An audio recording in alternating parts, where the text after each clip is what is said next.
Hello, dear friends. I want to share with you some personal news and an experience I had yesterday that I think will be an encouragement to you.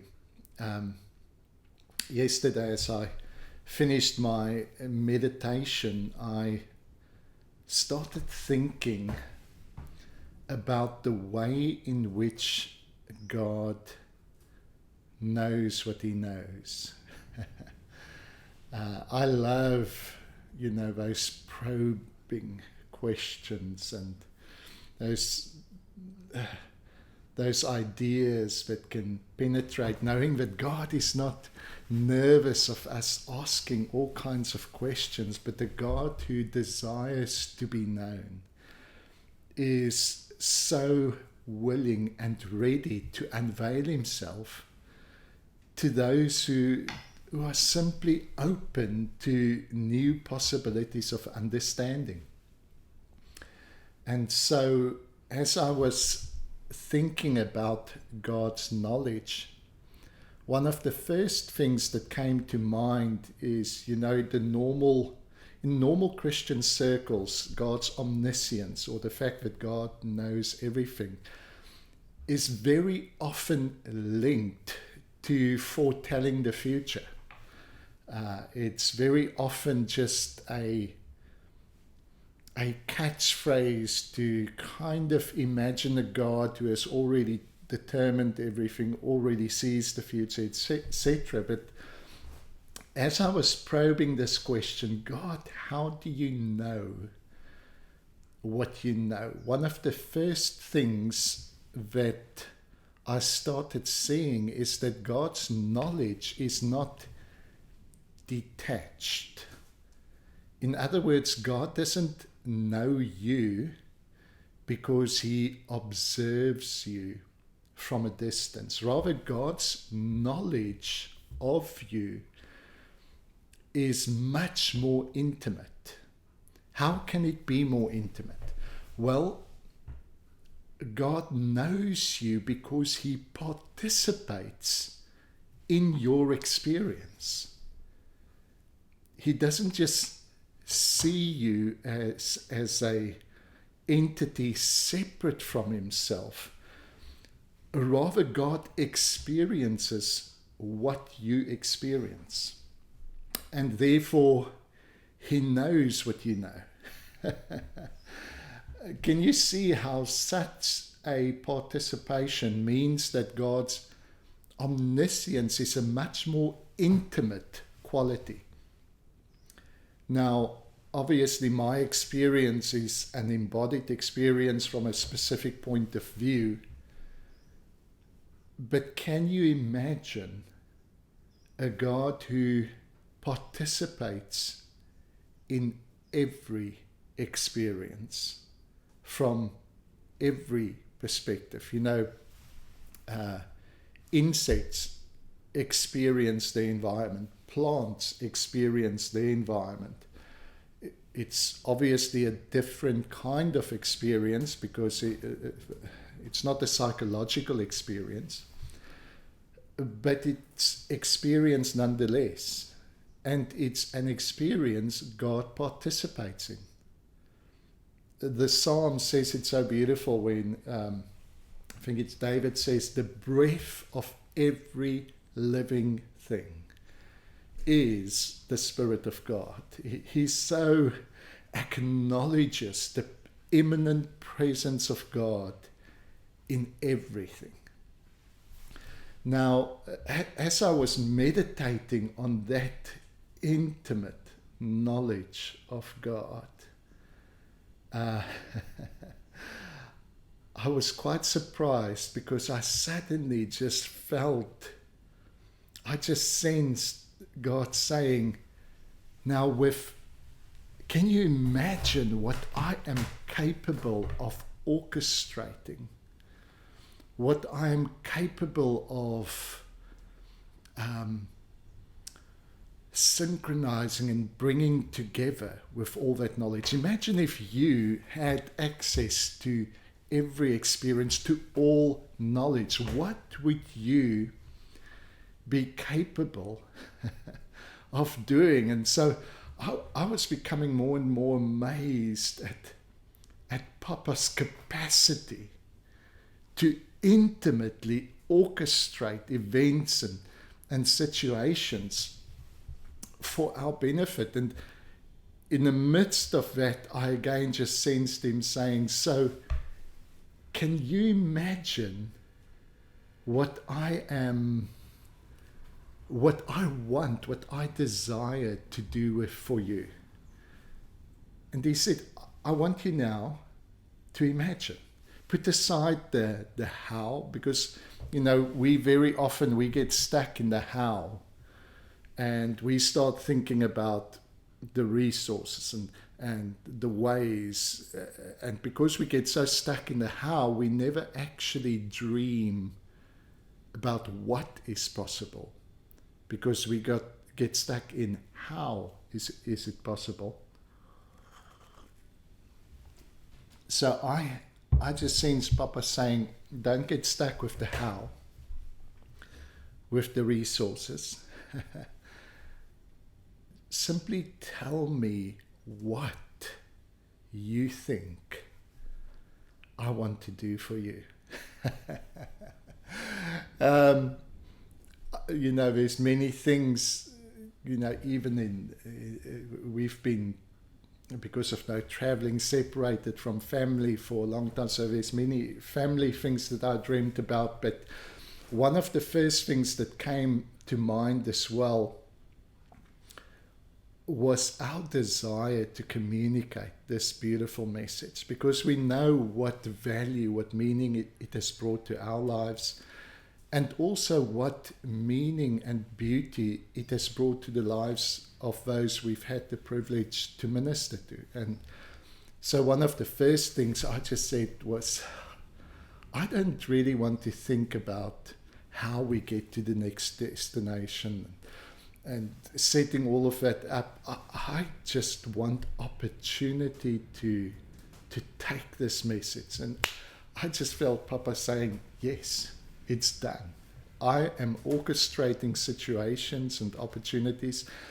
And actually in the past few months, we've had invitations from places we've never been before. We're just trying to work out how to get there. And he said, what else? What else? And so the next thing I thought of was Mimesis Academy. Over the past 6 years, we have seen the transformative experience that people have enjoyed going through the program. And we wanted to grow that. We want to make that experience available to more people consistently. And part of that is we want to give it a reputation of academic excellence. It's not just an experience built on a kind of flaky foundation, but that there is a solid foundation that can maintain that experience. And so I was thinking about Mimesis Academy, and if the resources wasn't an issue, what would I do? Marianne and myself, we are passionate about the content of the course and the program. And we are passionate about engagement with our students. But there are a lot of other things like, the technology, the maintenance of the website, the administration, the signing up of new students, the advertising, all those things that needs to be done, that, we aren't really that skilled or that qualified or that excited to do that. There are people who are, and we would love to employ the right people, the right companies to do those things so that we can focus on the content and the experience. And so I just sense Papa saying, done. What else? I was surprised, so I thought, well, if resources are not a problem, what I would love is a campus. a facility where we can invite our students once a year to come and spend maybe 3 months in a transformative community. You know, the online classes will continue, but we want to add this dimension to it. Again, I just sensed Papa smiling, saying, now you're starting to participate in the possibilities in my mind. Because you see, that is how the Word becomes flesh. The possibilities, the logos in the mind of God needs bodies, needs people to actualize those possibilities. And so, you know, part of this dream of giving Mimesis Academy a reputation of academic excellence, part of where that has led us is, first of all, we got accreditation, and we're busy pursuing more and more accreditation, but also I've had an opportunity to enroll in a doctorate program. Some of you knew this, some of you don't. I've done the first 4 modules, have just thoroughly enjoyed the whole process, specifically because it doesn't just put me into a place of engaging new content, but the opportunity of engaging with the thinkers, the professors, the people who have dedicated their lives to these concepts. To have an opportunity to converse with them has been so enriching.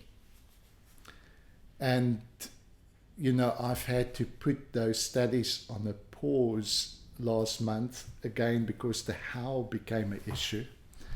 And now Papa just said, what do you want? I said, I really want to finish this. Done. The provision is there, is what I sensed. You know, with all of this, the reason I'm telling you this, you know, even with starting this doctorate program, that's been in our hearts. Me and Mary Ann have discussed it for a number of years, and the desire for it prepared me for the opportunity. And at the right time, the opportunity came, the desire was there, and it could be kicked off and start.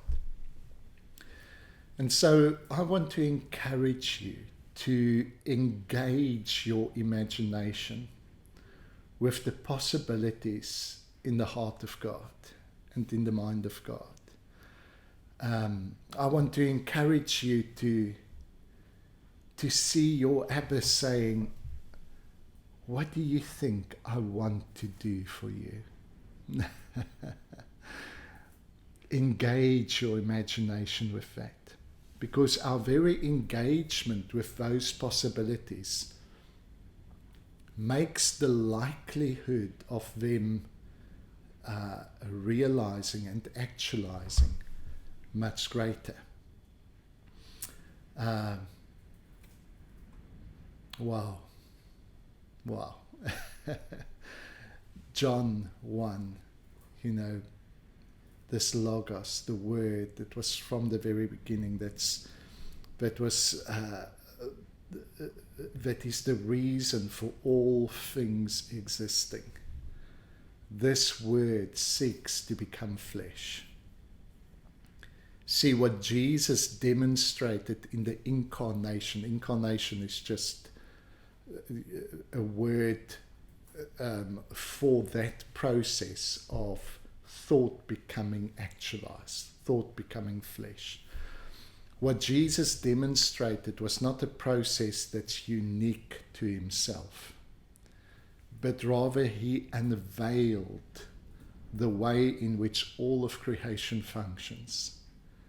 moment by moment, God places before each one of us possibilities,